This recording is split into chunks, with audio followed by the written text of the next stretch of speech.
மக்களே, இப்போ நம்ம என்ன பண்ண போகிறோன்னா தக்கடி செய்கிறது எப்படி நம்ம பார்க்க போகிறோம். அதுக்கு ஒரு 4 பெரிய வெங்காயத்தை பொடிசு பொடிசாக கட் பண்ணிட்டு 2 தக்காளி, மிளகா, மல்லிக்கீரைலாம் பொடி பொடியாக கட் பண்ணி வச்சுக்கோங்க. நம்ம தாளிக்கு வந்து பொடி வெங்காயம் போட முடியாது. நீளமாக வெங்காயம் ஒரு வெங்காயம் கட் பண்ணிக்கோங்க. இப்போ சட்டி சூடானதுக்கப்புறம் எண்ணெய் ஊற்றி எண்ணெயும் சூடானதுக்கப்புறம் இந்த வெட்டி வச்ச வெங்காயத்துக்கு நீளமாக வெட்டி வச்சுக்கோங்க. அந்த வெங்காயத்துக்கு போடுங்க. போட்டு நல்லா வதக்கிக்கோங்க. நல்லா சிவப்பாக ஆனதுக்கப்புறம் இஞ்சி பூண்டு போடுங்க. இஞ்சி பூண்டு போட்டு நல்லா வதக்கிக்கோங்க. வதக்கிட்டே இருக்கும்போது அடி பிடிச்சிடக்கூடாது. நல்லா வதக்கிட்டே இருங்க. நல்லா அதை வந்து ரெண்டுமே வந்து நல்லா சேம் வரையும் வதக்கிட்டே இருங்க.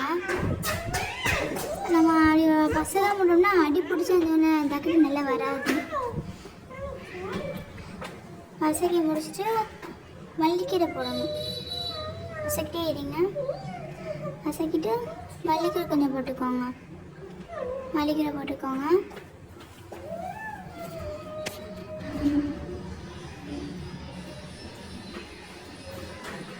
மல்லிக்கீரை போட்டு கொஞ்சம் வதக்கி விடுங்க. அது நல்லா வந்து சேம் ஆகணும்ல, அவங்களுக்கு அதான் தெரியும். வதக்கிட்டு கொஞ்சம் 1/2 ஸ்பூன் மிளகாத்தூள் போடுங்க. 1 ஸ்பூன் மிளகாத்தூள் போட்டுட்டு இப்போ உங்களுக்கு உரப்பு வேணும்னா 1 ஸ்பூன் போடுங்க. பிள்ளைகளுக்கு தான் அப்படின்னா 1/2 ஸ்பூன் போட்டால் போதும்.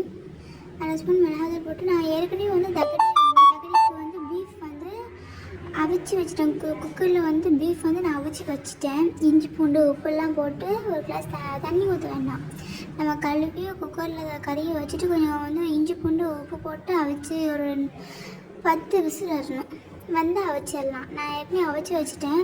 அது தண்ணி இருந்தாலும் சரி தான், தண்ணியோடு தட்டிடுங்க. தண்ணியோடு தட்டிட்டு நல்லா ஒரு வதக்கிக்கோங்க. அப்புறம் மசாலா வந்து 1 ஸ்பூன் மசாலா போட்டுக்கோங்க. எனக்கு 1 ஸ்பூன் ஒரு 1/2 ஸ்பூன். குக்கர்லேயும் கொஞ்சம் உப்பு போட்டிருக்கோம். நீங்கள் ஆனாலும் வந்து இந்த மசாலா போடும்போது உங்களுக்கு உப்பு காணாத மாதிரி தெரிஞ்சுன்னா கொஞ்சம் லைட்டாக உப்பு போட்டுக்கோங்க. நல்லா வதக்கிட்டு அடி பிடிச்சிடக்கூடாது. எல்லாமே வந்து மசாலாவும் வந்து மிளகாத்தூள் அந்த கறியோட வந்து சேம் ஆகணும்ல, நல்லா கொஞ்சம் கிளறி விட்டுட்டு வச்சுக்கோங்க. அதை நல்லா வத்த விடணும். நம்ம வந்து தண்ணி ஊற்ற போது கிடையாது, தண்ணி ஊற்றலை. அது கொஞ்சம் வற்றினதுக்கப்புறம் தக்காளி, மிளகா கொஞ்சம் போட்டால் போதும். நல்லா இது பண்ணிவிட்டு வதக்கிக்கோங்க. நல்லா மிக்ஸ் ஆகணும்.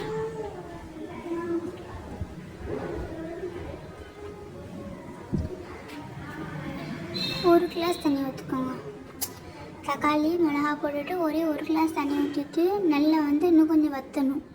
நல்லா பிடிக்கணும்ப்பா. கறியில் மசாலாவும் உப்பும் பிடிக்க கொஞ்சம் நேரம் ஆகும். அதை மூடி வச்சுருங்க. டேஸ்ட் பார்த்துக்கோங்க, உப்பெல்லாம் கரெக்டாக இருக்கான்ட்டு.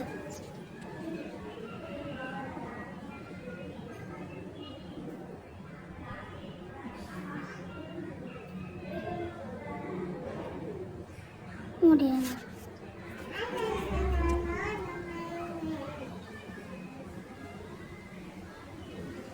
தேங்காய் வேணும். நம்ம வந்து இப்போ வந்து தக்கடிக்கு வந்து கூட்டு ரெடி பண்ணியாச்சு. இப்போ வந்து நம்ம தக்கடி கொழுக்கட்டை ரெடி பண்ண போகிறோம். அதுக்கு தேங்காய் வந்து கொஞ்சம் உங்களுக்கு நான் 2 துண்டு தேங்காய் அரைச்சிக்கிட்டேன். நெல் மாவு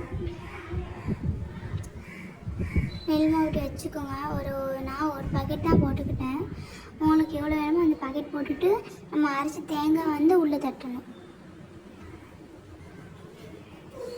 நம்ம அரைச்சல மிக்ஸில் வந்து ஒரு 2 அந்த பொரியலுக்கு அரைப்போம்ல தேங்காய், அதே மாதிரி அரைச்சிட்டு தட்டிக்கோங்க.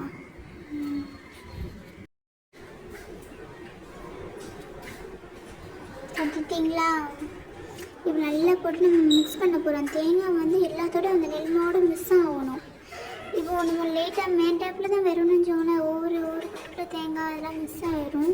நீங்கள் அடி வரையும் நல்லா போட்டு மிக்ஸ் பண்ணுங்க. கொஞ்சம் லைட்டாக கொத்தமல்லி கறியும் ஒரு 2 இது போட்டுக்கோங்க. நல்லா மிக்ஸ் பண்ணிக்கோங்க.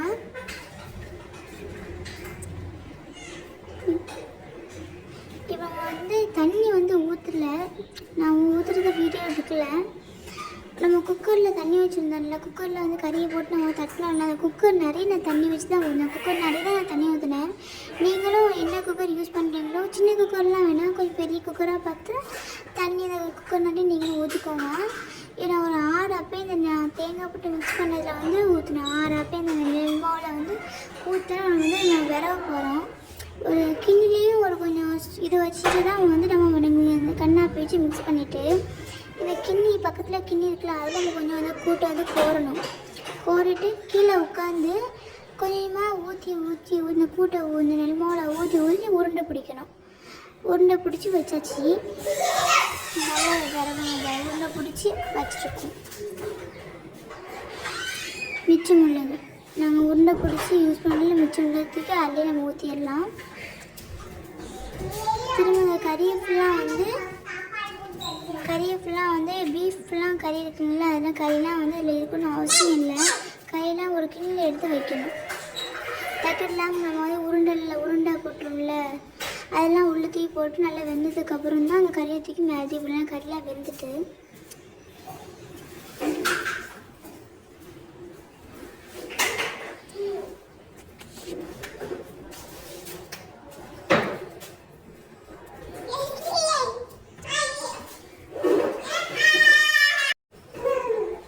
கறியெல்லாம் எடுத்துக்கோங்க. நம்ம எல்லா கறியும் எடுத்தாச்சு. பார்த்தீங்களா? ஓகே, எல்லா கறியும் எடுத்தாச்சு.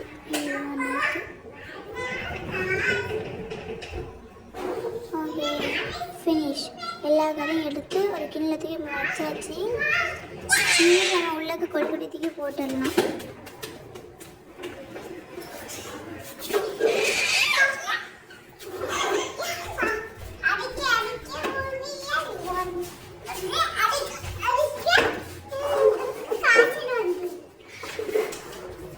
கொழுக்கட்டை பிடிச்சதை கொட்டதி உள்ள தூக்கி கொழுக்கட்டை ஒரு தூக்கி போட்டுடலாம்.